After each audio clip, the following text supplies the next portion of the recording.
So I'm standing in line at the grocery store the other day, just picking up some last minute stuff. And I noticed this guy up at the register. He's having this whole back and forth with the cashier. And it's getting louder and louder and louder.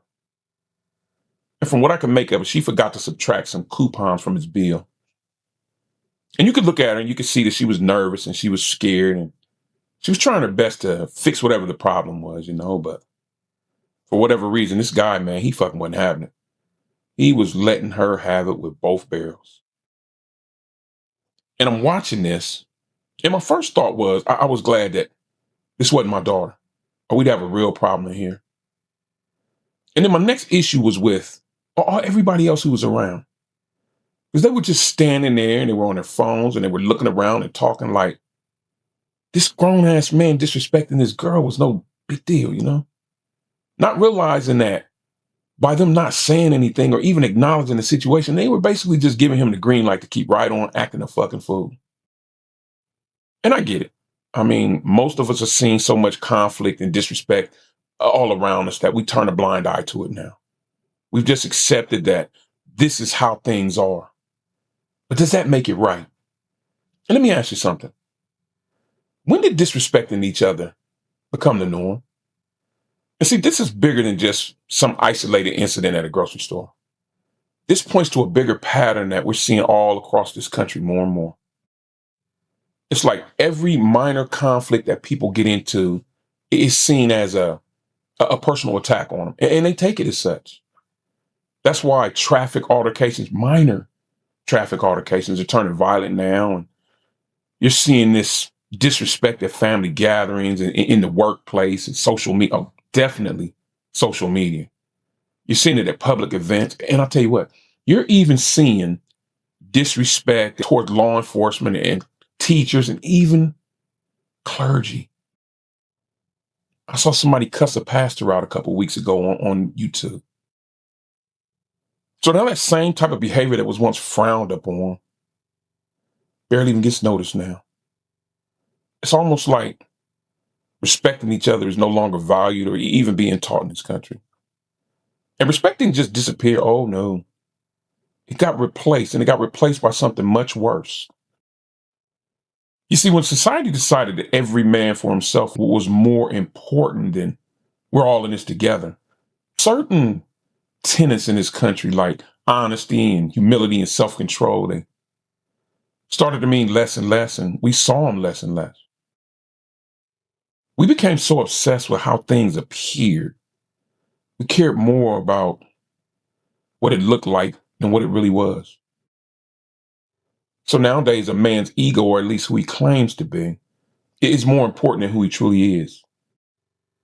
And certain things that once meant something like integrity and character, they got replaced with faking it and just people pretending to be.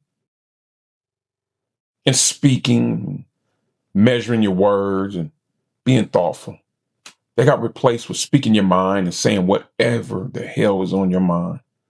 And now that's looked at as a sign of strength.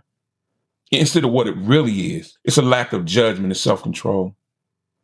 So now the loudest, most ignorant voices in the room get rewarded while a man who is able to control his emotions and actually think before he opens his mouth, he gets treated like he's weak. And then you throw social media in the mix and it makes things so much worse. And our leadership that we used to be able to look to in this country for guidance in times of turmoil, they're not much help now. But I guess the biggest problem in all this is that regular people have started to overlook it. Like it's not even happening. And we're not blind. We can all see clearly what's going on around us. And I know we've all seen people attacked and mocked and laughed at and ridiculed. But let me ask you this. What's funny about another man's pain? Because see, there was a time in this country when that type of behavior, that would have had to be answered for. But see, when there's no consequences to how you behave, negativity and abuse, it just continues to spread. But see, it never stays between strangers. It follows you everywhere you go, right into your relationships and your work, your church home and your neighborhoods, and right into your family.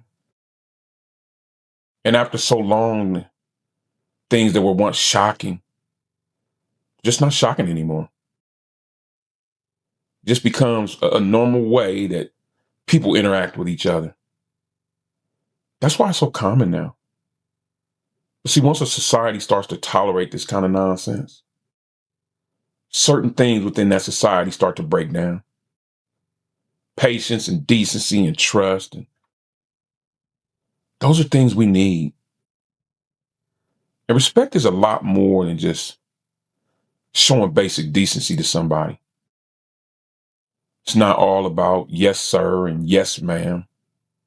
It's about how you treat another human being. It's about not losing that part of yourself that stops your anger from allowing you to be cruel to somebody else or allowing a simple disagreement to become an all out war. These are the things that we need to hold on to allow us all to just share this planet and get along. So the bigger question isn't what happened to respect. The bigger question is, when did disrespect become so normal? Because you don't have to like someone to treat them with basic human decency. And in my opinion, and it's just my opinion, our only way back from all this is to start to show people that respect and decency still matter in our country. We have to learn to lead by example. We got to refuse to continue to feed into the disrespect. We can't treat every little conflict like it's a war. And yes, it may take some time for this whole new idea of conduct to spread around, but it will. And eventually we might actually find our way back to civility again. But hey, at any rate, if you got anything you want to add to this, please, by all means, drop it down below and let's talk about it. Respect is something that's real important to me. It's something that I grew up on. I grew up seeing it. And to watch it fade, it's hard. It's hard. Um, I think this is one of those things that a society really needs to continue. And when you lose respect totally in a society, chaos, chaos. I don't respect your boundaries. You don't respect my boundaries. I don't respect your opinion. You don't respect my opinion. I don't respect anything. You can't have a society, a civilized society without respect. People just do what they want to do. And when I was talking about law enforcement earlier, I see a lot of that. It's funny because, and don't get me wrong, I believe there are bad law enforcement as well as good law enforcement. But I do know that back in the day, law enforcement was respected a lot more than they are now. It's funny because the body camera forces law enforcement to respect the average citizen more, but the average citizen respects law enforcement less. That makes sense. But hey, at any rate, take care of yourself and each other. Kindness, love, respect. Who fucking knew? Gotta start showing each other a lot more of these, man. We let those three disappear, we're fucked. But at any rate, hit that like, share, and subscribe button. I'll catch you guys in the next one.